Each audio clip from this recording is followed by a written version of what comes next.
Very good morning to all of you. Honorable Principal of Government Polytechnic Nanded, Dr. Goraksh Garje sir, my friend and Head of Department of Mechanical, Professor Rajiv Sakalkar, Vijay Ushkewar sir, Professor Chaudhary, Dr. Vikas Dongre, other colleagues, my dear students. Just 10 days before I have retired.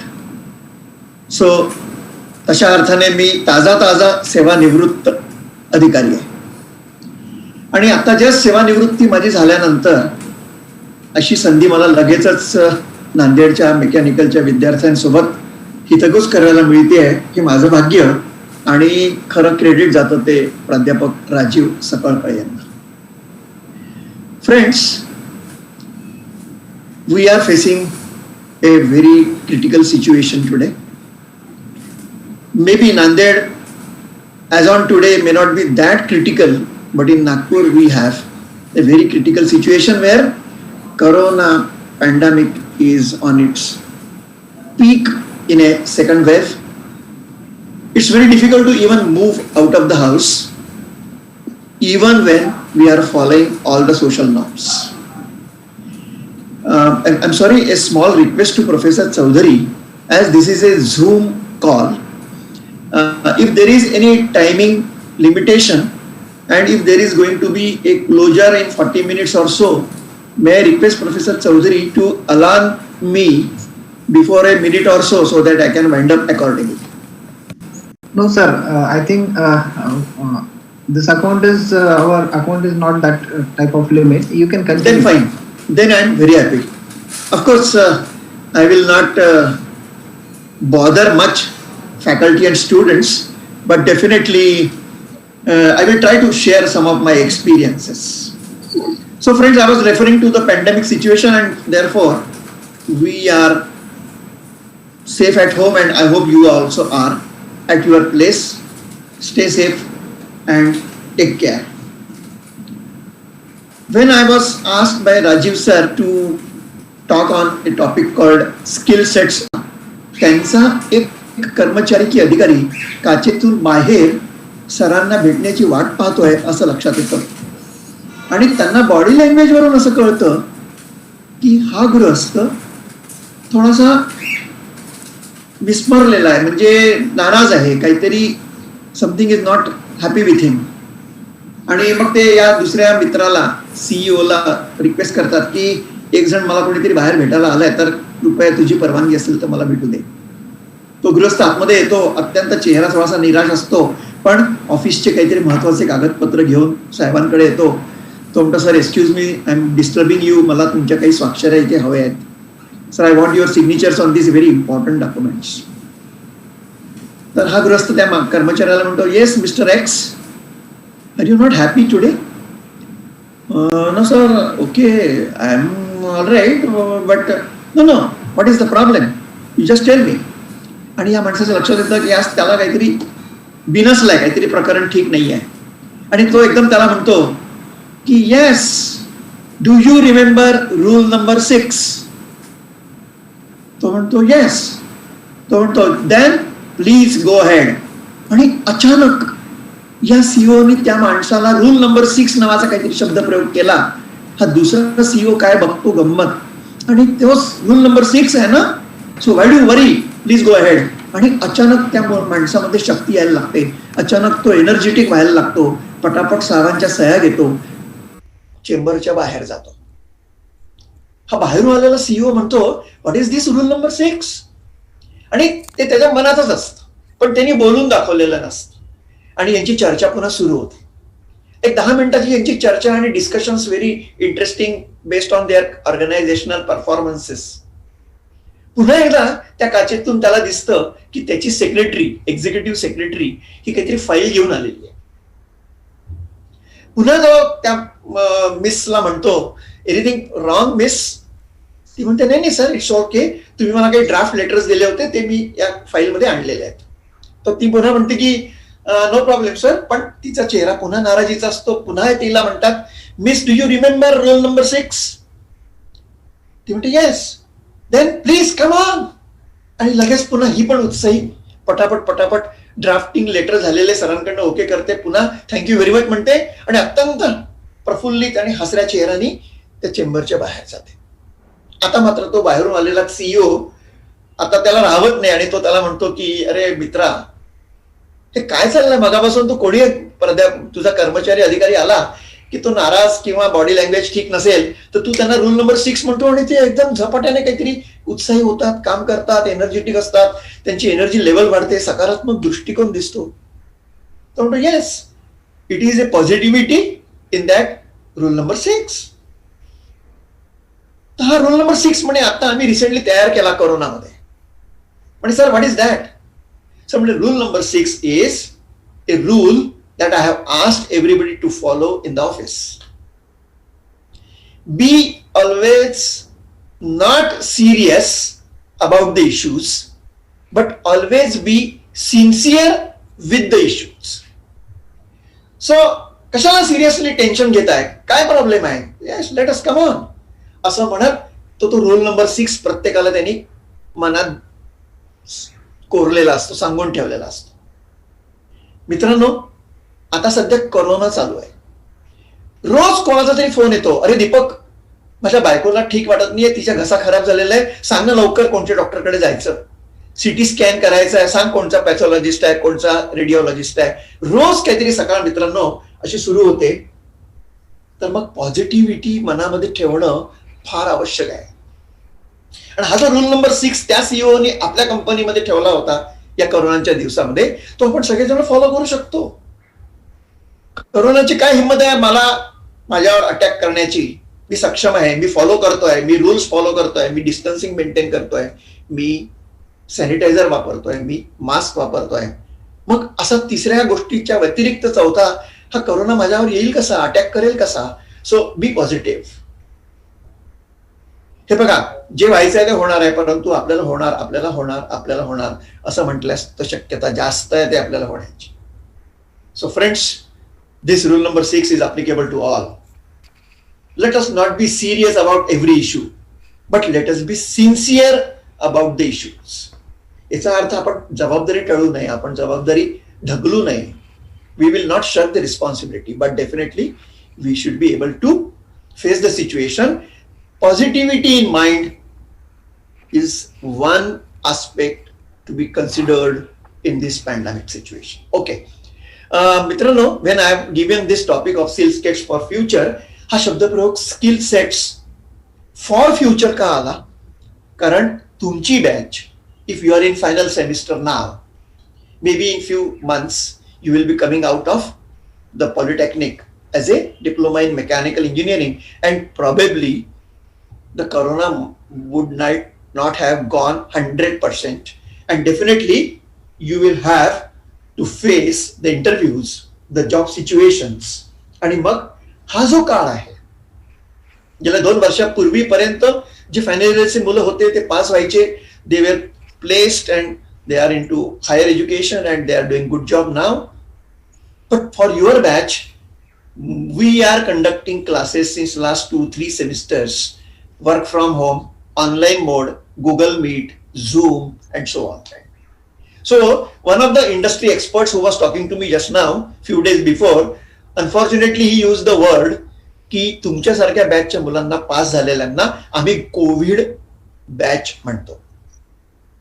Covid batch म्हणजे तुम्हाला Covid झालेला नाहीये, पण Covid जेव्हा आला, जेव्हा आहे first wave, second wave, तेव्हा जे लोक बॅच मधनं उत्तीर्ण झालंय ती बॅच म्हणजे कोविड बॅच. आणि कोविडच्या आधीची म्हणजे मार्च 2019-20च्या आधीची तर ती नॉन कोविड बॅच.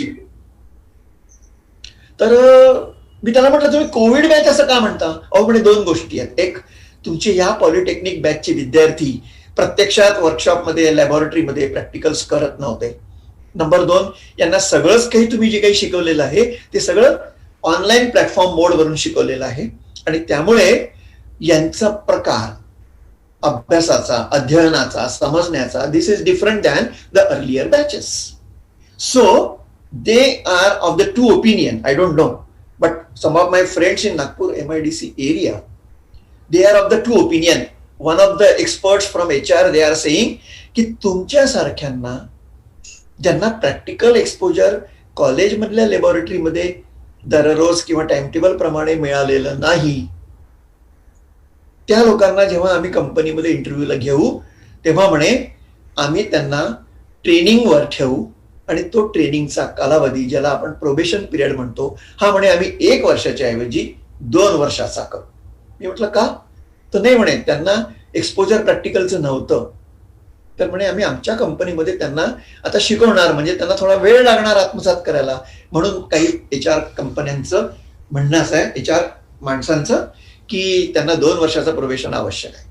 दुसरे काही विचारधारा अशी आहे काही मॅनेजर्सची की तुम्हाला आता काय येतं हे तपासण्यासाठी काही स्किल सेट्स तुमच्या बायोडेटामधनं, तुमच्या रिझ्युमे मधनं, तुमच्या CV मधनं त्यांना तपासायचं आहे. आणि ते जे त्यांना तपासायचं आहे त्याच्यामधनं ते ठरवणार की तुम्हाला त्या स्किल सेट्स कितपत येतात, कशा येतात, आणि त्यानुसार ते ठरवणार आहेत. तर मित्रांनो, अशा पॅन्डेमिक सिच्युएशन मध्ये सुद्धा गव्हर्नमेंट पॉलिटेक्निक नागपूरचं उदाहरण मला जे आता लक्षात आहे, व्हिडिओ कॉलिंगच्या द्वारे, व्हॉट्सॲप व्हिडिओ कॉलिंगच्या द्वारे, गुगल मीटच्या द्वारे जवळजवळ 15-20 कंपन्यांनी याही कालावधीमध्ये आमच्या नागपूरच्या कॉलेजच्या विद्यार्थ्यांचे इंटरव्ह्यूज घेतले वेगवेगळ्या ब्रँचचे, आणि साधारण 100-1 विद्यार्थी त्यांनी शॉर्टलिस्ट केले. याचा अर्थ निगेटिव्ह सिच्युएशन डोक्यातनं काढून टाका की ही कोविड बॅच आहे असं त्या माझ्या मित्रांनी म्हटलं म्हणून आता आम्ही काय करायचं. बी पॉझिटिव्ह, सकारात्मक विचार कायम आयुष्यात ठेवा. मी नेहमी ठेवत आलेलो आहे, आणि म्हणूनच कदाचित आता उत्साहामध्ये आपणाशी हितगुज करण्याकरता या माध्यमातून उपलब्ध आहे.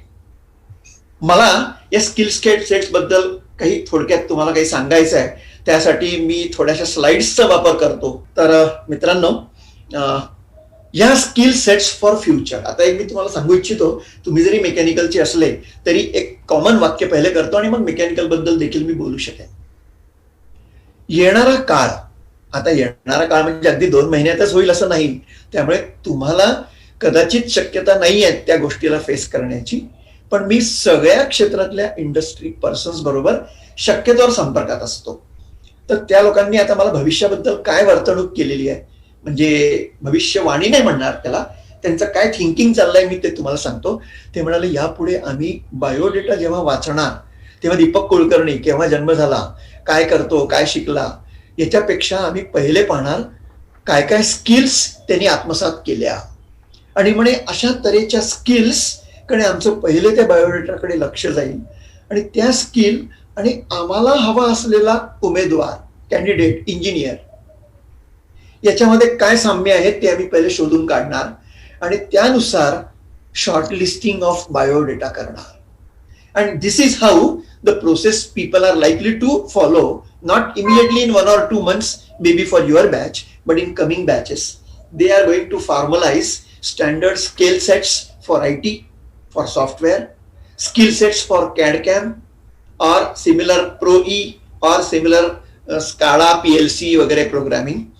देन मेकॅनिकल क्षेत्रातल्या थर्मल, त्यानंतर पॉवर, अशा तऱ्हेच्या निरनिराळ्या क्षेत्रातल्या स्किल सेट्स ते तुमच्या रिझ्युमेमध्ये, तुमच्या बायोडेटामध्ये शोधणार आहेत, आणि त्याप्रमाणे तुमचं ते संलग्निकीकरण करणार आहे, म्हणजे matching the requirements of the post and the skill sets A student has. आणि मग प्रश्न येतो की व्हॉट नेक्स्ट, आणि त्या दृष्टीने आपण आता बघूया की येणारा काळ काय असणार आहे आणि तुम्हाला आता भविष्यात काय फेस करावं लागणार आहे. मित्रांनो, या माध्यमातनं स्लाइडच्या मी जे शब्द लिहिलेले आहेत, डिसरप्शन कम्स लाईक ए सुनामी. का तर आतापर्यंत याच्या आधी आपल्याला सुनामी शब्द माहित होता की एक प्रचंड मोठी लाट आणि अशा अनेक लाटा, आणि मग त्यामुळे सगळं जनजीवन विस्कळीत होणं, किनारी असलेल्या गावांचं आणि इथपासून तर अनेक गोष्टींचं. मग आता हे जे कोरोना संकट आपल्यावर आलेलं आहे तेही काहीसं सुनामी सारखं आहे. मग काय आपण तयार आहोत या सुनामीला, म्हणजेच कोरोनाला फेस करायला? तर ते फेस करणं ते आपल्याला अत्यंत आवश्यक आहे. So the question is, are you ready? And if at all, there are 2 arrows I have tried to show you. One is to the left crisis and another to your right opportunity. गमतीमध्ये एक तुम्हाला किस्सा सांगतो की एका घरी एक पत्नी असते. करोना सुरू झाला, म्हणजे करोनाचा महामारी हा प्रकार सुरू झाला मागच्या मार्च एप्रिल पासून, आणि आता वर्षाच्या वर होत आलाय. तर त्या बाईचा आनंद या निगेटिव्ह सिच्युएशन मध्ये काय असावा की एरवी माझा नवरा मार्केटिंग जॉबच्या नावाने महिन्यातल्या 20 दिवस घरात नसायचा, मुलांकडे अभ्यासाकडे लक्ष नसायचं, आणि आता मात्र तो घरात टेबलावर बसून लॅपटॉपच्या माध्यमातून भलेही काम करत असेल तरी माझ्या डोळ्यासमोर आहे. या निगेटिव्हिटी सिच्युएशन मध्ये तिचा पॉझिटिव्ह थिंकिंग बघा की आता नवरा माझ्या सोबत आहे, माझ्या समोर आहे, आमचं कुटुंब एकत्र आहे, किती छान, धन्यवाद करोना. असं तुम्हाला रेअरच कोणी सापडेल मित्रांनो की करोनाला धन्यवाद देतात आहे. प्रश्न असा आहे मित्रांनो की आपली विचारसरणी, आपला सकारात्मक दृष्टिकोन हा कायम लाईव्ह असावा. आलेल्या सिच्युएशनला तोंड देताना, ती क्रायसिस सिच्युएशन आहे, आता व्हॉट नेक्स्ट, काय करावं. मी तुम्हाला मगाशी सांगितलं की माझ्या मित्रांचे, त्यांच्या बायकांचे, माझ्या बहिणींचे, भावांचे सकाळपासून फोन चालू होतात. अरे दीपक, याला ताप आलेला आहे आणि तो काही उतरत नाही, लवकर सांग कोणाकडे जायचं, काय करावं. कोणी म्हणतं की ऍडमिट करायचं आहे, आयसीयू बेड कुठे आहे, कोणी म्हणतं ऑक्सिजनची सोय होऊ शकते का, कोणी म्हणतं की प्लाझ्मा डोनेशन करणारा कोणी आहे का. I know this is a crisis situation, but can we face it. This is a golden opportunity. आयुष्यात 38 वर्ष गव्हर्नमेंट पॉलिटेक्निक नागपूरमध्ये मी शिकवत असताना किंवा इतर ठिकाणी माझ्या बदल्या झाल्या होत्या, साकोली, सोलापूर वगैरे वगैरे, मी आयुष्यात कधी स्क्रीनला शिकवलेलं नाही हो. आज पहिल्यांदा तुमच्या समोर पुन्हा स्क्रीनवर बोलतोय. मला स्क्रीनशी बोलायला आवडत नाही, पण परिस्थिती तशी आली आहे. वर्गामध्ये पूर्ण वर्ग 30 जणांचा, आमची टेक्स्टाईलची ब्रँच छोट्या बॅचची असते. 30 मुलं वर्गात समोर असताना त्यांचे चेहरे, त्यांचे प्रफुल्लित, त्यांचे असरे, आनंदित चेहरे बघून आम्हाला स्फुरण चढतो. आणि आता मी या कॉम्प्युटरच्या, लॅपटॉपच्या स्क्रीनला शिकवतोय. कसं मग आम्हाला ते जमणार. पण आम्ही रडलो का, हताश झालो का, नोकरी सोडून घरी बसलो का, नाही. सुरुवातीला मार्च एप्रिल मे मध्ये आम्हाला थोडा त्रास झाला, कारण आम्हाला त्या सगळ्या technology, Google platform, zoom, Webex, Microsoft teams हे काही माहित नव्हतं, समजत नव्हतं. पॉवर पॉईंट स्लाइड दाखवायची म्हणजे शेअरिंग कसं करायचं, चित्र एवढ्या ह्याच्यात आलं पाहिजे, व्हिडिओ दाखवायचा आहे मुलांना प्रॅक्टिकलच्या ऐवजी, आताच सरांनी म्हटलं.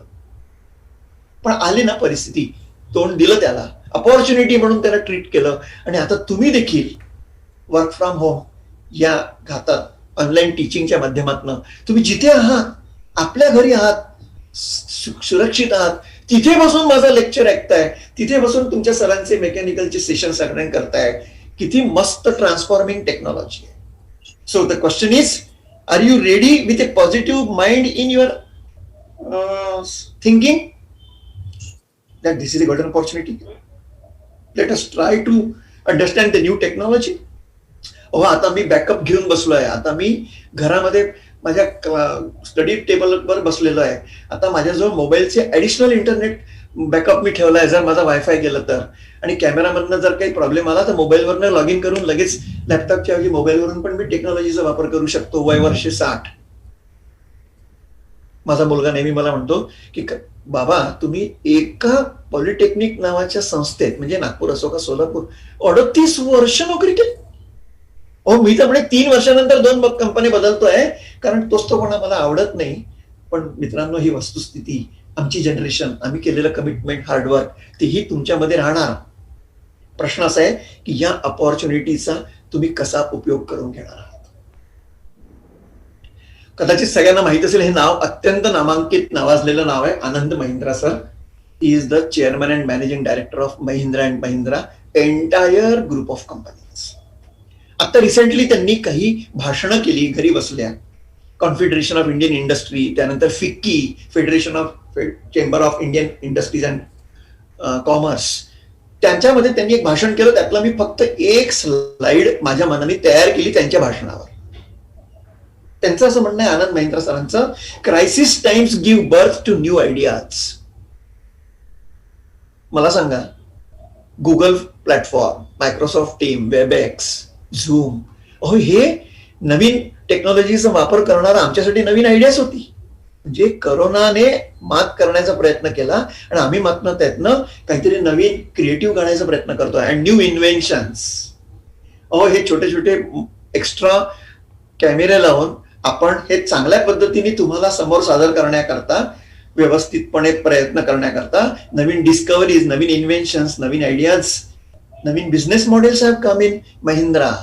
Do you know Mahindra and महिंद्राचा एक फॅक्टरी नागपूरला आहे, राजीव सकळकर यांना कल्पना आहे, ट्रॅक्टर डिव्हिजन. मित्रांनो, विश्वास ठेवा माझ्यावर, करोना काळामध्ये महिंद्रा अँड महिंद्राने जे काही उत्पादन केलेलं आहे अवेलेबल रिसोर्सेस मध्ये, त्याचा प्रॉफिट त्यांचा मार्च 2020च्या आधीपेक्षा जास्त आहे. सकारात्मक दृष्टिकोन चेअरमन आणि मॅनेजिंग डायरेक्टरच्या डोक्यात जर असेल तर तो खालपर्यंत कसा येऊ शकतो. तुमच्यापैकी कदाचित पहिला शब्द लोकांना माहित असेल या दुसऱ्या ओळीतला, रिबूट, म्हणजे पुन्हा शून्यापासून सुरू करा. रिइग्नाइट म्हणजे ignited minds, doctor APJ Abdul Kalam साहेबांनी पुस्तकात लिहिलंय. रिइग्नाइट आणि रिइन्व्हेंट, पुन्हा नव्याने वेगळ्या विचाराने त्याच वस्तूकडे, त्याच गोष्टीकडे, त्या सिस्टीमकडे, त्या प्रोसेसकडे बघण्याचा प्रयत्न करा. म्हणजे याच्यातनं हताश न होता पुढे जायचं क्रायसिस सिच्युएशन मधनं कसं, हे आनंद महिंद्र सरांनी शेअर केलं. काही गोष्टी तुमच्या कानावर घालून टाकतो. मित्रांनो, सध्या आता येणारा काळ याला इंडस्ट्री 4.0 म्हणतात. म्हणजे काय, ही नवीन फेज आहे. म्हणजे कसं, इंडस्ट्रियल रिव्हॉल्युशन झाली, अगदी इंडिपेंडन्स आपल्याला मिळालं त्याच्यानंतर वगैरे वगैरे, त्याप्रमाणे जे काही बदल होत गेले तंत्रज्ञान आणि उद्योग क्षेत्रामध्ये, व्यवसाय क्षेत्रामध्ये, त्याला आता रिफॉर्म्स झाले असे म्हणतात. आणि ती जनरेशन आता जी बाजारात कंपन्यांमध्ये तुमच्या बॅचला फेस करायला उपलब्ध आहे, त्याला इंडस्ट्री 4.0 असं म्हणतात. या इंडस्ट्री 4.0 मध्ये अपेक्षा टेक्नॉलॉजी वेगळा आहे, फास्ट पेस टेक्नॉलॉजिकल इनोव्हेशन्स. आता robotic arms, machine learning, artificial intelligence, sensor technology, embedded technology, what not, fast pace technological innovations are taking place. मी कोणे एकेकाळी, जेव्हा तुम्ही जन्म पण झाला नव्हता, मी टेक्सटाईल इंजिनिअरिंग केलं, त्यावेळेची टेक्सटाईल मिल जी हे कापड तयार करते, आणि आता तीच मिल जर अस्तित्वात असेल इतकी जुनी, आमच्या बुटीबोरीला आहे मोरारजी टेक्सटाईल्स, ज्यांचा शर्ट आज मी हा चांगल्या प्रीमियम कॉटन शर्टिंगचा अंगावर घातलाय. आता त्या मिलमध्ये मी जातो. जेव्हा मी उत्तीर्ण झालो होतो त्या मिलमध्ये आता मी गेल्यानंतर टेक्सटाईल कमी आणि इलेक्ट्रॉनिक्स, कम्प्युटर, IT आणि तुमच्या मेकॅनिकलचा जास्तीत जास्त सहभाग असलेलं मला तिथे नवीन नवीन पाहायला मिळतं. सेन्सर बेस्ड, रोबोटिक्स, हे सगळं तिथे आहे. Because fast paced technological innovations are taking place, and the amalgamation, the coordination of all these activities is happening today in every field, in every engineer. आमच्याकडे नवीन हा घरात असलेला AC लावला. या ACचं माझ्या मुलांनी, जो सप्लाय चेन मॅनेजमेंट मध्ये आहे, त्यांनी मला एक सिंपल उदाहरण सांगितलं तुमच्या या आर्टिफिशियल इंटेलिजन्सचं. म्हणे हा AC मॅन्युफॅक्चर झाल्यावर, गोडाऊन मध्ये ठेवल्यावर, रेडी फॉर डिस्ट्रीब्युशन, त्याच्या अगोदर या ACच्या बॅक साईडला म्हणे एका ठिकाणी छोटीशी चिप लावली आहे, मायक्रो चिप. ती चिप म्हणे आम्हाला सांगेल की हे आता कुठे गेलं, कोणाकडे आहे, कुठल्या लोकेशन मध्ये गुगल मॅपवर ते इन्स्टॉल झालं, आणि आता त्या चिपच्या द्वारे मलाच माझ्या मोबाईलवर 6 महिन्यांनी, 1 वर्षांनी तुमचा AC आता सर्व्हिसिंग करता ड्यू आहे. पहिला मेसेज, तुमच्या AC मध्ये हे कंप्रेसर आणि हा भाग फिल्टर चेंज करण्याची वेळ आलेली आहे. मी त्या AC ला उघडत नाही, मी त्या माणसाला फोन करत नाही, पण तरी देखील I am getting these messages from those organise manufacturers. How? Through that chip. I have just given you one example how artificial intelligence is playing an important role everywhere. आता तुम्ही IPL जर बघत असाल, मी तर अगदी रेग्युलरली बघायचं होतं. It is unfortunate की कोरोनामुळे IPLच्या मॅचेस आता बंद झाल्या, किंवा फॉर द ह्युमन सेफ्टी ते सगळं बंद करावं लागलं. तेव्हा त्याच्या जाहिराती यायच्या मध्ये मध्ये. ती छोटी मुलगी म्हणायची, कृपया पंखा ऑन करो, आणि वर पाहतो तर काय दुसरा ते बाळ म्हणतंय की अरे वा पंखा चालू झाला.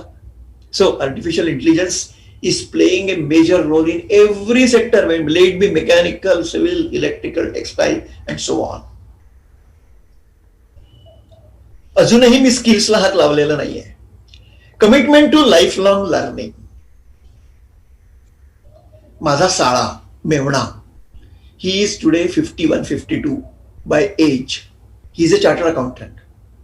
आज सकाळी 9:30 तो पेपर द्यायला गेला. वय वर्षे 52. चार्टर्ड अकाउंटंट, त्याच्या हाताखाली 15 लोक ऑफिसमध्ये काम करतात.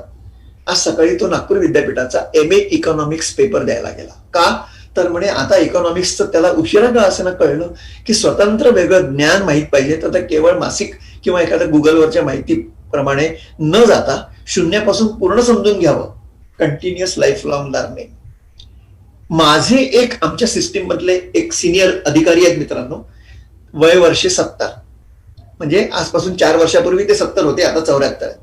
तर त्या वर्षी त्यांनी मला फोन केला, अरे दीपक मला 70व्या वर्षी PhD मिळणार आहे. आज नागपूर युनिव्हर्सिटीचं कॉन्व्होकेशन आहे. म्हटलं अभिनंदन sir, congratulations, I appreciate your interest and enthusiasm. ते म्हणे थँक्यू. ते म्हणे प्लीज डू कम. कारण म्हणे विद्यापीठाचा एक नियम आहे की ज्या माणसाला 70व्या वर्षी PhD घेतात त्याचं वेगळं विशेष कौतुक केलं जातं की 70व्या वर्षी देखील हा गृहस्थ शिकू इच्छितो, काम करू इच्छितो. तर म्हणे मला कदाचित ते मिळेल, तर तू नक्की ये कार्यक्रम. मी धन्यवाद म्हटलं. मित्रांनो, खरं सांगतो तुम्हाला की मला त्या दिवशी जमलं नाही. माझ्या वडिलांना कुठेतरी एका कार्यक्रमाला घेऊन जायचं होतं, ड्रॉप करायचं होतं, वेळ तीच होती. दुसऱ्या दिवशी पेपरमध्ये उत्साहामध्ये मी वाचलं की ते जे सर होते ज्यांना 70 वर्षाची PhD मिळाली, त्यांचं नाव कुठे उल्लेख झालेला आहे का विद्यापीठाच्या कॉन्व्होकेशन मध्ये? तर दिसलं नाही. बेधडकपणे मी त्यांना फोन केला आणि अभिनंदन म्हटलं. ते म्हणाले धन्यवाद. पण म्हटलं सर तुमच्या बातमीचा उल्लेख नाहीये कॉन्व्होकेशनच्या वृत्तांतामध्ये. म्हणे Deepak, I was under wrong impression that I am the senior most person receiving PhD, so I was full of enthusiasm. I had taken entire family for the function to see that I am receiving something different other than PhD also because special recommendation at the age of 70. तर म्हणे दीपक, तिथे मला नंतर कळलं की 77 वर्षाची 77-year-old lady got that prize and not me. 7 वर्ष म्हणे माझ्यापेक्षा मोठी असलेली तिने PhD आता कम्प्लीट केली आणि मी मात्र 70 होतो. त्यामुळे ते स्पेशल कमेंडेबल काय उल्लेखनीय जे असतं ते त्या बाईंना मिळालं म्हणे. म्हटलं क्या बात आहे. म्हटलं I should appreciate her also नाव. तर कंटिन्युअस लाईफ लॉंग लर्निंग. थांबला तो संपला. बघा काय सुंदर ओळ आहे. थांबला तो संपला, धाव त्याला शक्ती येई आणि रस्ता सापडे. चरई वेती. चालत राहा बाबा, चालत राहा. थांबला तो संपला. तुम्ही म्हणाल की बाजू हटो, मैं diploma in mechanical topper GP Nanded, आवाज नाही करणार. कळत नाही का तुम्हाला? गोल्ड मेडलिस्टशी बोलताय तुम्ही. हा भाव तुम्ही किती दिवस मनात ठेवणार? कारण इतरही तुमच्या शेजारचे, बाजूचे, उजवीकडचे, डावीकडचे, दुसऱ्या संस्थेतले डिप्लोमा मेकॅनिकल झाले आहेत. जगाविरहित तुम्ही असं काही अजून केलेलं नाहीये. आणि ही भावना तुमच्या मनात येऊ नये. Commitment to life long learning. मी नुसत्या डिग्र्यांबद्दल उदाहरण दिलं असलं तरी मी कशाही बद्दल बोलू इच्छितो. आता ही जी टेक्नॉलॉजी मगाशी मी तुम्हाला सांगितलं की माझ्या कानामध्ये हे वायरलेस काय म्हणतात एअरबड्स आहेत. मी हाताला स्मार्ट वॉच वापरलेली आहे. माझ्या समोर कॅमेरा आहे लॉजिटेकचा. माझ्या समोर लॅपटॉप आहे थिंकपॅड लिनोव्होचा.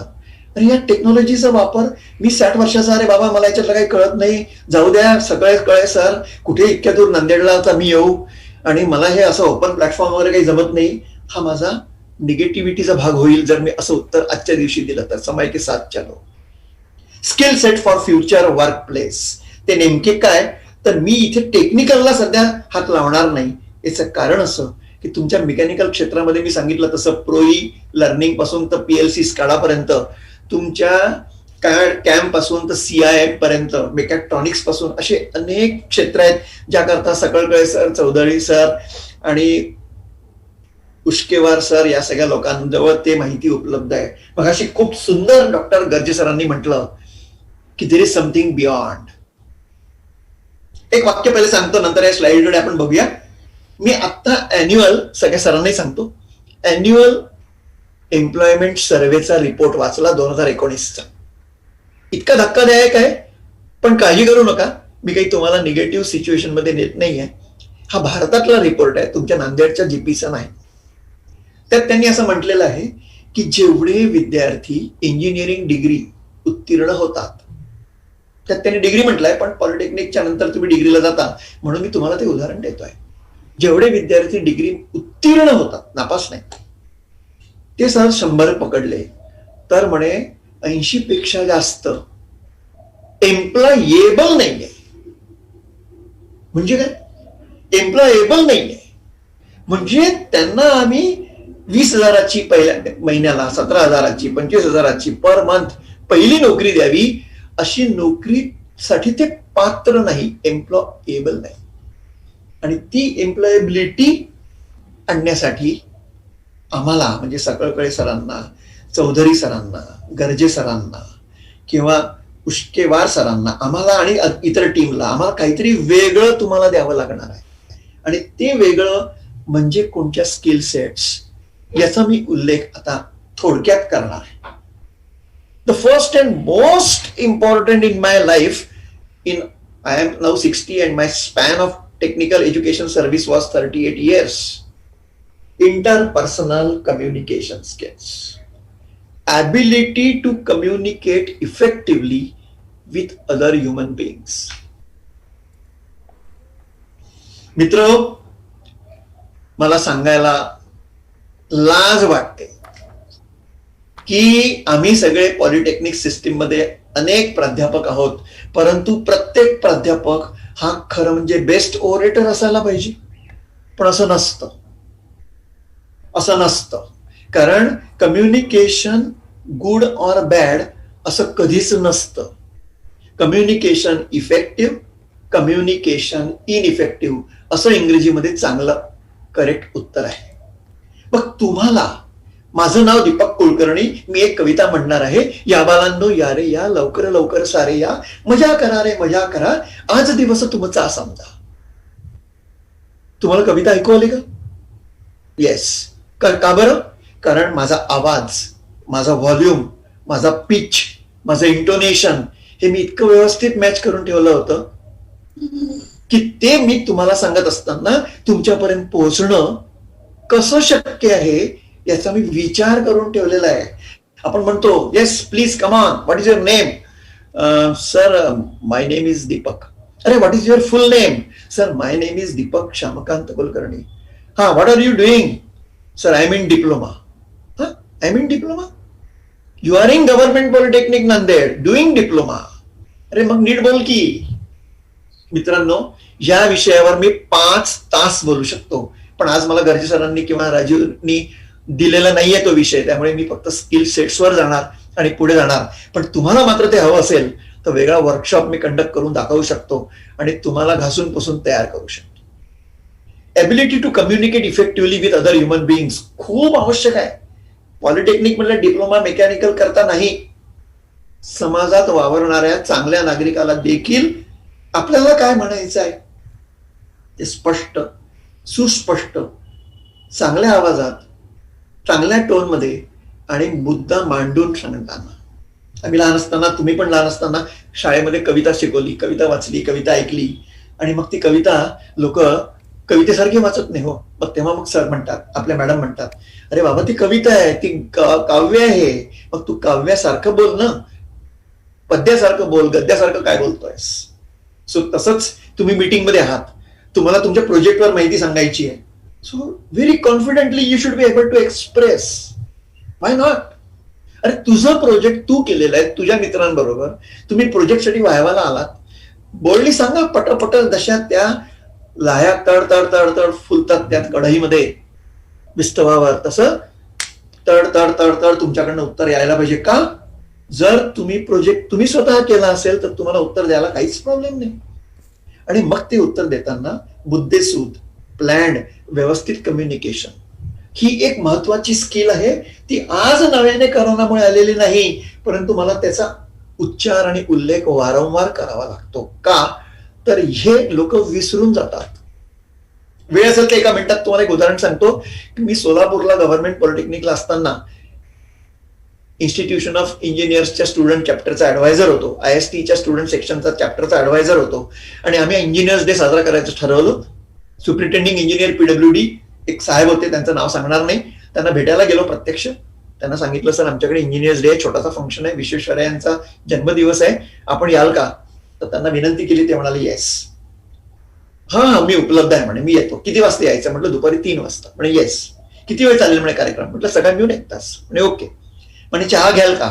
त्यांनी मला चहा वगैरे दिला त्यांच्या ऑफिसमध्ये. आणि जेव्हा मी त्यांना कार्यक्रमाचं विस्तृत स्वरूप सांगितलं चहा येईपर्यंत, त्याच्यात त्या माणसाला कळलं, मित्र हो, की त्यांना 10 मिनिटं भाषण करायचंय. हो, इतका मोठा सुपरिटेंडिंग इंजिनियर PWD पदावरचा मनुष्य भाषण करायचंय म्हटलं बरोबर, sir I am not available on that day. त्या दिवशीपासून मित्रांनो मी ठरवलं की तुमच्या इंजिनिअरिंग क्वालिफिकेशनचा उपयोग इतरांना व्हायला पाहिजे असेल तर तुम्ही रोड, डॅम, ब्रिजेस, कन्स्ट्रक्शन कितीही चांगले करू शकले तरी जोपर्यंत तुम्ही व्यवस्थित बोलू शकत नाही इंजिनियर म्हणून, त्या माणसाच्या अंडर 300 लोकांचा स्टाफ होता. How he can be a successful engineer when he cannot even speak? अहो, यंगस्टर 10वी नंतर आलेल्या पॉलिटेक्निकच्या विद्यार्थ्यांना एवढ्या मोठ्या पदावर काम करणाऱ्या माणसाला 5 ते 10 मिनिटं आपला अनुभव कथन करता येत नाही, याच्यापेक्षा मोठं दुर्दैव ते काय?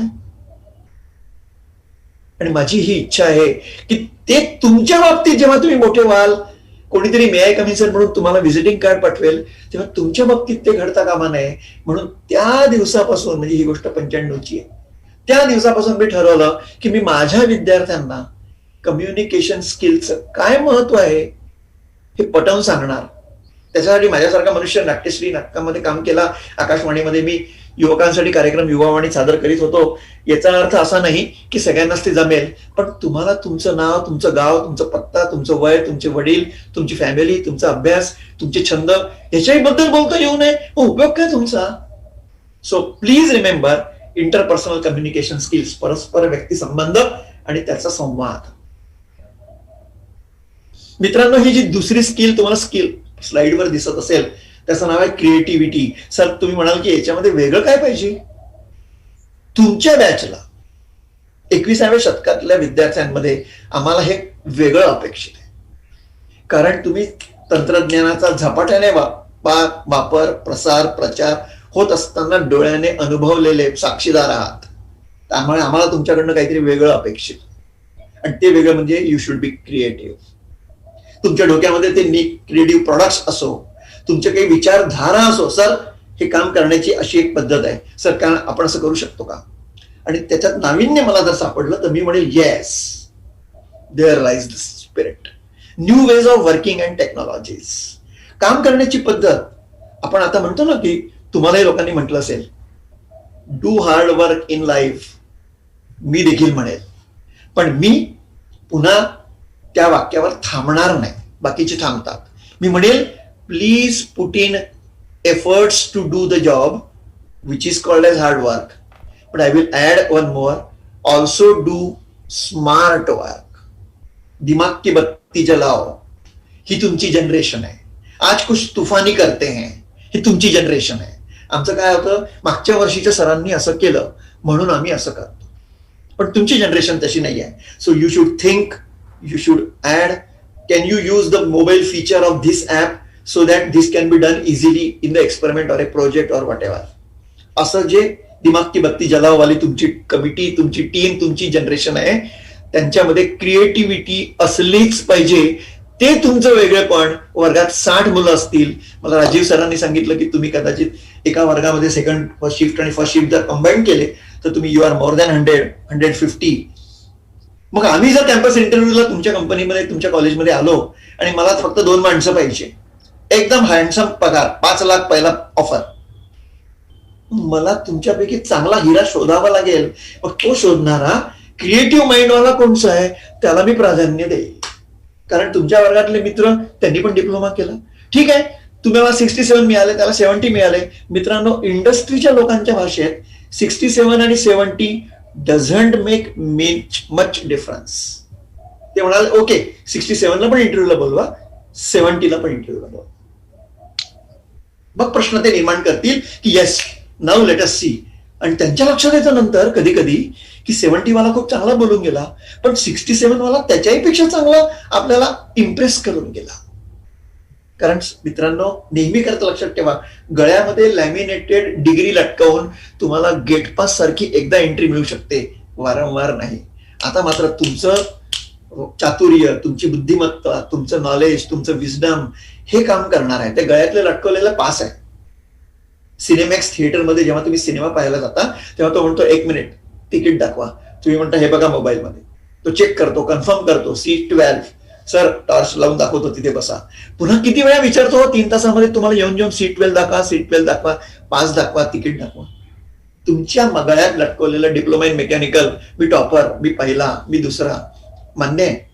परंतु ते तुम्ही त्यांना इंटरव्ह्यू मध्ये दाखवू शकले पाहिजे. कामामध्ये क्रिएटिव्ह वेगळे आहात, तुम्हाला पहिले मी का घेऊ नये असं तुम्हाला ते करून दाखवता आलं पाहिजे.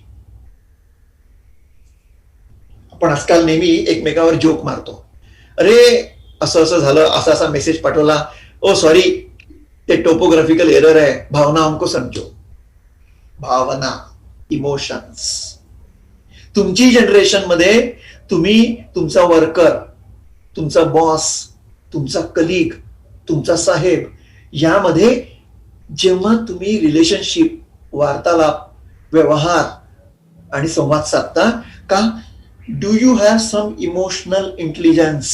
Can you understand the situation? इंग्लिशमध्ये 2 शब्द आहेत मित्रांनो, एम्पॅथी, सिंपथी. सिंपथी सहानुभूती, एम्पॅथी तुमच्या भूमिकेत जाऊन मी समजून घेणे. त्याला इंग्लिशमध्ये करेक्ट वर्ड आहे इन समबडी एल्सेस शूज. अरे सर, इकडनं प्रश्न विचारणं सोपं आहे हो, तिकडे तुम्हाला माहित नाही, प्रोजेक्ट मध्ये आम्ही जेव्हा टीम मध्ये काम करायचो तेव्हा आम्हाला किती अडचणी आल्या. तर मी ते समजून उमजून तुम्हाला प्रश्न प्रोजेक्टचे विचारायला पाहिजे, म्हणजे मी एम्पॅथेटिक पर्सन आहे. मग आता प्रश्न असा आहे की व्हॉट इज इमोशनल इंटेलिजन्स? तर मी तुम्हाला आधीच सांगून टाकतो, हे अजून एक माझं दुसरं भाषण होऊ शकतं. IQ intelligent quotient, EQ emotional quotient, SQ social quotient. असे ते प्रकार असतात. ते प्रत्येकाच्या व्यक्तिमत्वाचे भाग असतात. त्याचं महत्व आजकाल कॉर्पोरेट्स मध्ये जास्त आहे. Ability to be aware of, control and express. कोणता तरी तो पिक्चर होता बघा, 3 इडियट्स. अरे कंट्रोल यार, ते स्वतःला म्हणतात, किंवा Munna Bhai MBBS, I don't remember, कोणत्या तरी एका पिक्चर मध्ये त्या ऍक्टरला सारखं स्वतःच म्हणत असतो, कंट्रोल कंट्रोल स्वतःला. And express own emotions as well as of others, as well as of others. म्हणजे मी एकदम रुक तेरा अभी मैं खून करता हूं असं माझ्या इमोशन बद्दल बोलतोय, परंतु समोरच्याच्या इमोशन्सचा पण विचार करता आला पाहिजे. Ability to be aware. पहिली गोष्ट, अच्छा अच्छा असं आहे का सर, माझं पोट दुखतंय, मग आता तो नाटकीपणा आहे की खरं आहे हे त्या विद्यार्थ्याला एक्सक्यूज पाहिजे का पळायला, सबमिशन न द्यायला. To be aware. Number 2 control. काय, can you control your emotions. Number 3 express. Express your own emotions as well as of others. Have empathy, मी तुम्हाला सांगितलं. Integrity and work well with others. People with high EQs will be in demand. अरे यार, वो जो boss है ना, वो बॉस लगता ही नहीं, उसके साथ बात करो तो ऐसा लगता कि अपना दोस्त है. नागपूरला मित्रांनो एक बँक ऑफ इंडिया आहे.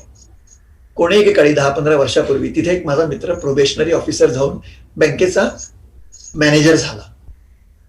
इतका पॉप्युलर होता कस्टमर्सच्या भाषेत की बँकेमध्ये कोणी पण आला की त्या माणसाकडे बघून इतके खुश व्हायचे की ह्या मॅनेजरला केव्हाही मे कमी सर म्हणायचं, आपली तक्रार सांगायची, आपला प्रॉब्लेम सांगायचं. त्याच्याही मॅनेजरच्या तिन्ही साईडने ग्लास होत्या आणि तो आतमध्ये बसून बाहेर कस्टमरला काय अडचण येते आहे, माझी क्लर्क लेडी तिथे त्यांना बरोबर मदत करते का, आणि नसेल तर तिच्यावर चिडण्यापेक्षा तो इथून उठून त्या गृहस्थांना म्हणायचा, साहेब तुम्ही खुर्चीवर बसा, हे टोकन घ्या, वेळ आल्यावर आम्ही तुम्हाला बोलवतो. पुन्हा आपल्या जागेवर जाऊन बसायचा. कुठेही बॉसगिरी नाही. याचा अर्थ तो त्या इमोशनल इंटेलिजन्स मधला केव्हाच तारलेला गृहस्थ होता. People with high EQs will be in demand. अरे यार ये सर बहुत अच्छे हैं. का? त्यांचा स्वभाव चांगला आहे म्हणून, की ते शिकवतात म्हणून, की तुम्हाला मार्क चांगले देतात म्हणून? कदाचित त्यांचा इमोशनल इंटेलिजन्स चांगला आहे, समजून घेण्याची भूमिका. हे तुम्हाला जमलंच पाहिजे. हे तुम्हाला येणाऱ्या कालावधीमध्ये जमलं पाहिजे. आणि ते तुम्हाला कसं टेस्ट करायचं ते कॅम्पस इंटरव्ह्यूज मध्ये मला माहिती आहे, कारण मी एका सॉफ्टवेअर कंपनीच्या कॅम्पस रिक्रुटमेंट ड्राईव्ह मध्ये बिहेवियरल इंटरव्ह्यू पार्ट कंडक्ट करणारा 3.5 वर्ष मी फिरलो आहे. कुठे कुठे? लुधियाना, चंदीगड, आग्रा, जबलपूर, लखनौ, इंदोर, भोपाळ, अमरावती, औरंगाबाद. मी त्या कंपनीच्या माणसांबरोबर जायचो आणि त्या कॉलेजच्या मुलांची ऍप्टिट्यूड टेस्ट झाल्यानंतर आम्ही इंटरव्ह्यूज घ्यायचो. तर मी तर टेक्सटाईलचा, त्या आयटीच्या मुलाला मी काय आयटीचा प्रश्न विचारू, तर मी त्याला बिहेव्हिअरल प्रश्न विचारायचो आणि मी त्याच्यामध्ये ट्रेंड झालेलो आहे, डेल कार्नेगी किंवा Thomas international. So emotional intelligence is the third skill I should move further. Critical thinking. आता मात्र मला थोडं थांबावं लागेल आणि माझा एक प्रश्न आहे, त्याचं उत्तर ज्या विद्यार्थ्याला असं वाटतं की मला द्यायचं आहे त्यांनी माईक ऑन करायचं, आपलं नाव सांगायचं आणि उत्तर द्यायचं. प्रश्न शांतपणे आणि नीट ऐकून घ्या. 2 विद्यार्थी आहेत, मुलगा मुलगी, मला त्याच्यात काही फरक नाही पडत. एक विद्यार्थी इंजिनियर आहे, इंजिनिअरिंग डिप्लोमा झालाय, डिग्री झाली आहे. आणि दुसरा विद्यार्थी इंजिनिअरिंगचा अभ्यासक्रम झालेला नाही. तुमच्यापैकी कोणी एक विद्यार्थी मला कमीत कमी एक सांगू शकता कॅरेक्टरिस्टिक की जी इंजिनियर मध्ये असते त्या सायन्स ग्रॅज्युएटच्या बाजूच्या मुलामध्ये नसते? तुम्हाला माहित असेल तर सांगा, नसेल माहित तरी प्रयत्न करा, कारण मी सांगणारच आहे. नसेल प्रश्न समजला तर पुन्हा रिपीट करतो. आणि मग समजा कोणाला काही बोलायचं अडचण असेल माईक ऑन करून, त्यांनी चॅट मेसेज मध्ये टाकावा. मग मला ते चॅटमधनं थोडं शोधावं लागेल, कारण मी आता त्याच्या बाहेर आलोय ना पॉवर शेअरिंग मधल्या. एनिवे, मी प्रश्न पुन्हा रिपीट करतो. एक इंजिनियर आणि एक दुसऱ्या अभ्यासक्रम उत्तीर्ण केलेल्या कॅन्डिडेट मध्ये मेजर फरक काय असतो? आता हे सांगू नका, गमती जमतीचा भाग नाही आता की 2 हात 2 पाय त्यालाही असतात यालाही असतात वगैरे. फरक काय असतो? आणि I am asking you very specific clue देतोय. पर्सनॅलिटी मध्ये वेगळेपण काय दिसतं? Hello sir. हा बोला, सांग तुझं. हॅलो, हा नाव सांगा, एका वेळेस एक. Government polytechnic Murtizapur. हा बोला, तुझं नाव सांग बेटा. सर वेदिका पिंजरकर. हा विदिशा बोल, काय तुला कळलं इंजिनिअरिंग विद्यार्थ्यांमध्ये आणि सायन्स ग्रॅज्युएट मध्ये काय वेगळेपण असतं? सर एक इंजिनिअरिंगचा जो स्टुडंट असतो त्याच्यामध्ये ग्रॅज्युएट स्टुडंट पेक्षा. मला ऐकून नाही आलं बेटा, त्या कनेक्टिव्हिटीचा प्रॉब्लेम असेल तुझ्याकडचा. तू काय शब्द सांगितला तेवढा सांग, काय फरक असतो? सर इंजिनियर स्टुडंट हा क्रिएटिव्ह असू शकतो सर. क्या बात. Okay, thank you. Any other answer? की इंजिनियर आणि नॉन इंजिनिअरिंग ग्रॅज्युएट मध्ये फरक काय असतो? सर मी अभिषेक आखोते, गव्हर्नमेंट पॉलिटेक्निक मूर्तिजापूर. इंजिनिअरिंग स्टुडंटच्या ह्याच्यात सर म्हणजे एबिलिटी असते, तो इंडस्ट्रीमध्ये वर्क करू शकतो. अजून त्याचं बेसिक कम्युनिकेशन हा एकदम छान असते सर. अजून जे सायन्सचे स्टुडंट असतात त्यांना खाली बेसिक नॉलेज असते. मला एक सांग, म्हणजे आता मी तुम्हाला उत्तर विचारत नाही पण मी प्रश्न निर्माण करतो आणि थांबतो, की सायन्स ग्रॅज्युएटचं कम्युनिकेशन चांगलं नसतं किंवा नसू शकतं? नाही सर, आम्हाला स्पेशल सब्जेक्ट असतो ना सर बेसिक कम्युनिकेशनचा. अरे तर हा विषय तर तो सायन्स ग्रॅज्युएट पण शिकू शकतो ना, याच्यात वेगळे पण काय झालं? Any other answer, third answer? Otherwise मी सांगतो. सर तो जुगाड असतो इंजिनियर. कोण असतो? जुगाड जुगाड जुगाड नाही, जुगाड टेक्नॉलॉजी हे इंजिनिअरिंग मध्ये शिकवत नाहीत. हे त्या बुद्धिमत्तेचा भाग असतो त्या मुलाचा. त्याचं डोकं वापरलंय त्यांनी. Hello sir. अजून कोणी? Hello sir. Hello sir. बोला, नाव? सर माझं नाव Dnyaneshwar Laxmi Waghmare, from government polytechnic Nanded. हो हो सर, एका इंजिनिअरिंग ग्रॅज्युएटच्या स्टुडंट जो असतो तो म्हणजे एखादी जर गोष्ट असेल तर पूर्णपणे त्याच्या बेसिक लेवलचा अभ्यास पूर्ण केलेला असतो त्यानं. म्हणजे कोणती पण Okay. गोष्ट झाली तर ते का आणि कशामुळे झालेली अशी या बाबतीत विचार करतो त्यानं आणि त्या दिशेनं वाटचाल चालू करत असतो. आणि जर बाकीचं जर नॉन इंजिनिअरिंग ग्रॅज्युएट किंवा नॉन सायन्स ग्रॅज्युएट जर असेल तर त्यांनी तेवढ्या डीप पर्यंत जात नाहीत, तेवढा विचार जास्त करत नाहीत. आणि सायन्स इंजिनिअरिंग ग्रॅज्युएट असल्यामुळं मार्केट रिलेटेड जेवढी इन्फॉर्मेशन असते ते जवळजवळ सगळी असते सर. आणि पर्सनॅलिटी डेव्हलपमेंट कॉलेजच्या वातावरणामुळे व्यवस्थित होते सर. हे बेसिक डिफरन्स असतात सर आपल्या इंजिनिअरिंग आणि non engineering graduate. Thank you Dnyaneshwar, thank you. मित्र, मला 2 प्रश्न विचारायचे होते. मी पहिला प्रश्न आधी विचारायला हवा होता आणि हा दुसरा नंतर विचारायचा होता की व्हॉट इज इंजिनिअरिंग. तर ऍप्लिकेशन ऑफ सायन्स म्हणजे ओम्स लॉ म्हणजे काय, हे फिजिक्स झालं. What are the applications of Ohm's law, हे झालं इंजिनिअरिंग. ठीक आहे. मग आता इंजिनियर एखादा घडतो तर त्याच्यामध्ये वेगळेपण माझ्या दृष्टीने 2 महत्वाच्या गोष्टी असतात, त्या मी तुम्हाला आता सांगतो. त्याच्यावर काही डाऊट नाहीये. आणि हे जर उत्तर तुम्ही तुमच्या कॅम्पस इंटरव्ह्यू मध्ये किंवा भविष्यात कधी कोणाला दिलं तर कदाचित त्यांचं मत तुमच्याबद्दल चांगलं होईल याची मला शाश्वती आहे. एक इंजिनियर जेव्हा तयार होतो तेव्हा त्याला माहित नसतं की आम्ही तुम्हाला शिकवून पहिलं semester, second semester, 6th semester पर्यंत तुमच्यामध्ये काय वेगळेपण आलं आमच्या शिकवण्याने, तुमच्या सिलेबसमुळे, तुमच्या करिक्युलममुळे आणि तुमच्या डेव्हलपमेंटमुळे. तर 2 गोष्टी इंजिनियर हा इतरांपासून वेगळा असतो. Number 1, logical thinking.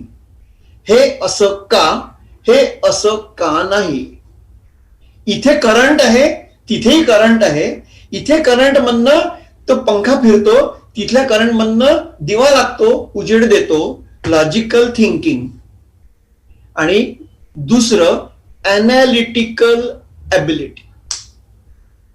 Analytical ability आणि लॉजिकल थिंकिंग याच्यावर आपण आता जास्त बोलणार नाही, कारण मला त्याचा अर्थ लावायचा होता क्रिटिकल थिंकिंगशी, म्हणून मी थांबलो. क्रिटिकल थिंकिंग ही जी स्किल आहे मित्रांनो, need for innovative solutions and ideas, solve complex problems using reasoning and logic and evaluate arguments. हे मोठे मोठे शब्द झाले, पण मी तुम्हाला सांगतो की तुम्ही इंजिनियर झाले आहात आणि तुमचं काही जे वेगळेपण आहे ते वेगळेपण याच्यामध्ये आहे की you have developed an ability for a logical thinking and analytical ability which you can analyze a situation, try to find out different options and alternative solutions and then implement an effective solution. Sorry. हा जो प्रकार आहे, हा प्रकार critical thinking या नावाने अपेक्षित आहे. होतं काय, आता तुम्ही जे सगळं सांगितलं ते सगळं थिअरेटिकल उत्तर असतं, पण आम्ही जेव्हा तुम्हाला इंटरव्ह्यूमध्ये प्रश्न विचारतो, आम्ही प्रोजेक्टच्या वायवा घेताना तुम्हाला काहीतरी याचं अनालिसिस करून सांगा, हे असं का, या प्रोजेक्टमध्ये हे का वापरलं, यांनी काय फरक पडला, तुम्ही शांत बसता आणि मग आम्ही म्हणतो की अरे हा इंजिनियर झालाय, पण उपयोगाचा काय. Okay. So active learning with a growth mindset. आपण नेहमी खूप लंबे भाषणं करतो गॅदरिंगमध्ये, इंजिनियर्स डेला आणि ह्याच्याला, किंवा देवाने आपल्याला 2 कान दिले आणि 1 तोंड दिलाय, म्हणजे जे आपण बोलतो त्याच्यापेक्षा डबल ऐकावं. हे सगळं इथपर्यंत ठीक आहे. गणपतीचं वर्णन करताना लोक सांगतात की त्याचे कान मोठे का, आणि मग वगैरे वगैरे. ऍक्टिव्ह लर्निंग, लक्ष देऊन ऐकणे. हे बघा, इंग्लिशमध्ये 2 शब्द आहेत. आताच कोणीतरी मला सांगितलं की आम्हाला कम्युनिकेशन स्किल विषय असतो, listening and hearing. Hearing is with the mind, listening is with the years. एका कानाने ऐकले, दुसऱ्या कानाने सोडले. अहो, ऐकलं का? कॉलेजमधनं येताना तो कणकीचा डबा त्या पिठाच्या गिरणीवरून दळून आणा बरं का. एका कानाने ऐकलं, आमच्यासारखा विसरभोळा प्राध्यापक एका कानाने विसरून गेलं. So listening and hearing. Judgement and decision making. Judgement, तुम्हाला निर्णय घेता आला पाहिजे. तुम्हाला इम्प्लिकेशन्स ऑफ डिसिजन्स, म्हणजे मी हा निर्णय दिला, सर सर सर सर काय झालं, सर आपल्या मेकॅनिकल डिपार्टमेंटच्या एका मुलाला चक्कर आली सर, त्याच्या तोंडातनं फेस येतोय. मग अशा वेळेस मी काय निर्णय द्यायचा ऍज ए प्राचार्य, आणि तो निर्णय दिल्यानंतर त्याचे परिणाम काय होणार आहेत याचा मला क्षणभर का असेना. 1 मिनिट मॅनेजर एक पुस्तक आहे पार्किन्सनचं, ते वाचा. 1 मिनिट मॅनेजर म्हणजे तुम्ही निर्णय द्यायचा, लोकांना त्याचे त्या क्षणाला निर्णय हवा असतो. मग तो नंतर कळतं की तो निर्णय चुकीचा आहे, हरकत नाही, पण तुम्ही निर्णयच देत नाही तोपर्यंत तिथे जाळपोळ होते, गोंधळ होतो, लोक मरतात. आग लागते आणि तुम्ही म्हणता थांबा थांबा कमिटी नेमू. अरे काय कमिटी नेमू, तिथे समोर आग लागलेली आहे. तसं judgement and decision making. So you should be able to know people, you should able to know what is the outcome. तुम्हाला त्यांचा निर्णय देता आला पाहिजे. लिडरशिप स्किल्स, मला इथे म्हणायचं मित्रांनो, लिडरशिप स्किल म्हणजे अगदी नेता आणि राजकीय पक्षाचा नेता वगैरे असं नाही. तुम्ही वर्गामध्ये मॉनिटर असता, सीआर असता, तुम्ही सेक्रेटरी असता, तुम्ही वर्गातला एक विद्यार्थी आहात आणि 4 लोकांना घेऊन सरांकडे काहीतरी प्रस्ताव घेऊन आलाय, त्याला देखील आम्ही लिडरशिप म्हणतो. पण are you an inspiring person? Do you have an objective of helping others? तुम्ही प्रोजेक्टमध्ये काम करू शकता. आम्ही इंटरव्ह्यू मध्ये लोकांना प्रश्न विचारतो, का हो तुमचा छंद काय? पोरगा म्हणतो सर गेम्स, व्हिडिओ गेम्स खेळणे. तर आम्ही त्याला उत्साहात प्रश्न विचारतो, पण आम्ही त्याला घेत नाही. आता तुम्ही म्हणाल का? मी आयटी कंपनीमध्ये होतो, 3.5 वर्ष इंटरव्ह्यू घ्यायला जायचो. आम्ही अशा मुलांना शक्यतोवर घेत नाही. का? तर व्हिडिओ गेमनी कल्पकता वाढते. पण व्हिडिओ गेम कोण खेळतो? एकतर मी आणि मोबाईल, किंवा मग आजकाल नवीन गेम आल्या त्याप्रमाणे दुसरा पण पार्टनर.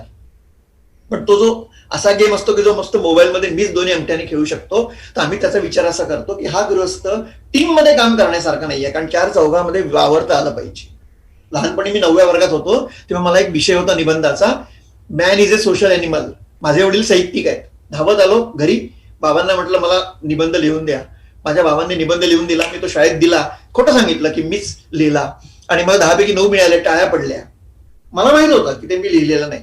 पण माझ्या वडिलांनी नंतर मात्र मला सांगितलं, 2 गोष्टी लक्षात ठेव, याच्या पुढे मी तुला निबंध लिहून देणार नाही, तू स्वतःचं वाचन कर आणि आपल्या मनाने लिहायला शिक. चुकीचं असलं तरी चालेल, 3 मार्क मिळाले तरी चालेल. आणि number 2, man is a social animal. Man is an animal, man is a social animal. Social शब्द काढून टाकला तर वेगळा अर्थ होतो, आणि त्या अर्थाने तुम्ही प्रोजेक्ट टीम मध्ये काम करणारे लीडर असले पाहिजे. डायव्हर्सिटी अँड कल्चरल इंटेलिजन्स म्हणजे कसं मित्रांनो, आजकाल कसं असतं, आयटी कंपनीमध्ये किंवा कंपनीमध्ये तुम्ही जॉईन झालात की लोक काय म्हणतात, हा कोण? म्हणे हा दीपक. हा कोण? म्हणे अनिल. पण आपल्याला काय माहित असतं, दीपक श्यामकांत कुलकर्णी, अनिल रामचंद्र बडगे. आजकाल ते पॅटर्न नाहीये मित्रांनो. तुम्ही बघा कंपन्यांत गेल्यानंतर my boss Mukesh, he is my subordinate Manish, she is my secretary Anita. का? तर ती अनिता डिसूजा आहे का अनिता रामटेके आहे? हा मनीष सक्सेना आहे का मनीष देशपांडे आहे? हे आता इथे कल्चरल डायव्हर्सिटी झालेली आहे. माणसं माणसांप्रमाणे वागतात. माणसाने माणसाला माणसापरी वागवावे, समजावे, हीच आमची प्रार्थना. मित्रांनो, डायव्हर्स आणि मोर ओपन मार्केटमध्ये तुम्ही काम करणार आहात, संकुचित वृत्तीत काम करू शकणार नाही. तुम्हाला you have to have ability to understand, respect and work with people. गरजे सरांनी मग सांगितलं की टेक्नॉलॉजी स्किल्स, मग ते आर्टिफिशियल इंटेलिजन्स असो, तुमचं कॅडकॅम असो, सीआयएम असो, बिग डेटा असो, व्हर्च्युअल रियालिटी असो, ब्लॉकचेन असो, मशीन लर्निंग असो, तुमच्या क्षेत्रातलं काही पीएलसी स्काडा असो, प्रो ई लर्निंग असो, मेकॅट्रॉनिक्स असो, त्या स्किल्स तुम्हाला यायलाच पाहिजे. ते शिकवण्यासाठी मी आज इथे नव्हतो. Accepting change. तुम्ही तुमचा वर्ग, तुमचे सकळकळे सर, तुमचे उष्केश्वर सर, तुमचे चौधरी सर, तुमचे गरजे सर, ते तुमचे ओळखीचे, तुमचे ट्युनिंग, तुमची ही वर्ग खोली, इथे तुम्ही बसायचे. आता अचानक एकदम आम्ही तुम्हाला महिंद्रामध्ये फॅक्टरीमध्ये बोलवलं, मेन गेट पासून आतमध्ये आलात, प्रोसिजर फॉलो केली, आणि आता नवीन माणसं, नवीन टीम, नवीन process. Can you accept the change easily? Can you adapt yourself? Do you have that flexibility to get adjusted with people? अरे याच्यापेक्षा बेस्ट काही नाही. मग आम्ही पहिले तुम्हाला बोलवणार. So accepting the change, speed of change at the work place, आणि त्याप्रमाणे तुम्हाला पटापट ते आत्मसात करता आलं पाहिजे. Be able to accept and celebrate the change. ह्या ज्या नवीन टेक्नॉलॉजीज आहेत ना मित्रांनो, मोबाईल इंटरनेट पासून तर क्लाउड टेक्नॉलॉजी पर्यंत, IoT, internet of things, renewable energy, energy storage, advanced materials, metal non metal, advanced robotics, 3D printing, artificial intelligence, autonomous vehicles. आपल्या मनाने व्हेकल पुढे चाललाय, कार चालली आहे, कोणीच नाही आहे आतमध्ये. मशीन लर्निंग, अशा अनेक टेक्नॉलॉजीज आहेत. ही काळाची गरज आहे. या क्षेत्रात तुम्हाला काम करावं लागणार आहे. तर म्हणून मित्रांनो, तुम्ही लक्षात ठेवा की ते जे मी तुम्हाला म्हटलं होतं की सुनामी येणार आहे, आर यू रेडी? तर आता तुमचं उत्तर पाहिजे येस, आय एम रेडी. तो हात कसा दाखवतोय बघा, अगदी एका उंच पायथ्या शिखरावर उभा आहे, आय एम रेडी हे सांगतोय. त्यामुळे तुम्हाला या कोरोनाच्या परिस्थितीमध्ये सुद्धा त्याच्यावर मात करून एक सकारात्मक दृष्टिकोन डोळ्यासमोर ठेवून पुढे जाण्याची क्षमता आणि तयारी असली पाहिजे. All the very best to your career, future, and thank you so very much doctor Garje sir, professor Rajiv Sakalkale, professor Chaudhari and professor Ushkewar. धन्यवाद सर, थँक्यू व्हेरी मच.